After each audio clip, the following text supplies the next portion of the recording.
చదువుల నేల రాయలసీమకు తానొచ్చానని డిప్యూటీ సీఎం పవన్ కళ్యాణ్ అన్నారు. అత్యధికంగా లైబ్రరీలు ఉన్న ప్రాంతం ఇది అని పేర్కొన్నారు. కడప మున్సిపల్ హైస్కూల్ ఏర్పాటు చేసిన తల్లిదండ్రులు, ఉపాధ్యాయుల మెగా సమావేశంలో ఆయన మాట్లాడారు. అన్నమయ్య, వేమన, పుట్టపర్తి నారాయణాచార్యులు, కేవీ రెడ్డి, ఉయ్యాలవాడ, నరసింహారెడ్డి వంటి మహనీయుల నేల ఇదే. రాయలసీమ అంటే వెనుకబాటు కాదు, అవకాశాలను ముందుండి నడిపించే ప్రాంతం. 14 నుంచి 19 సంవత్సరంలో ఉద్దనం సమస్యను బయటకు తీసుకొచ్చాము. ఆనాటి సీఎం చంద్రబాబు 61 కోట్లతో ఉద్దనం ప్రాజెక్టును ముందుకు తీసుకువెళ్లారు. కడపలో ఇంత నేటి సమస్య ఉందని నేను అనుకోలేదు. ఈ ప్రాంతం నుంచి 2 సీఎంలు అయినందున సమస్యలు తీరిపోయి ఉంటాయనుకున్నా. పులివెందుల త్రాగునీటి ప్రాజెక్టుకు 45 కోట్లు ఇచ్చాం. త్రాగునీటి కోసం ఎక్కడా ఇబ్బంది రాకూడదనేదే కూటమి ప్రభుత్వ లక్ష్యం. నేటి సమస్యను తీర్చి ఇక్కడ ప్రజలను ఆదుకుంటానని మాట ఇస్తున్నాం.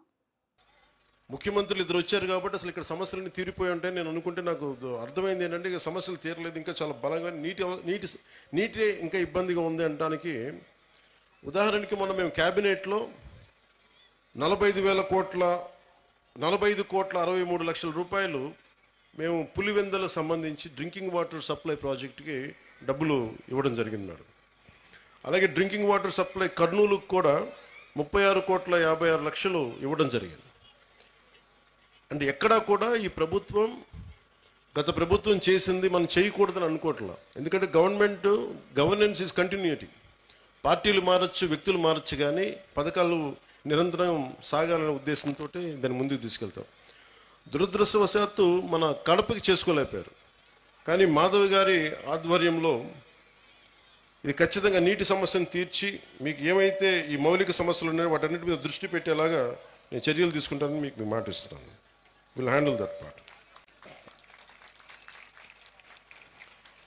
అలాగే మన వైఎస్ఆర్ కడప జిల్లాలో 36 మండలాల్లో ఉన్న 2043 స్కూల్స్, 64,971 మంది విద్యార్థులు, 74,698 మంది విద్యార్థులను, దాదాపు 1,40,000 మంది ఈ రోజున మన కాలేజీలో మన స్కూల్స్లో చదువుతూ ఉన్నారు.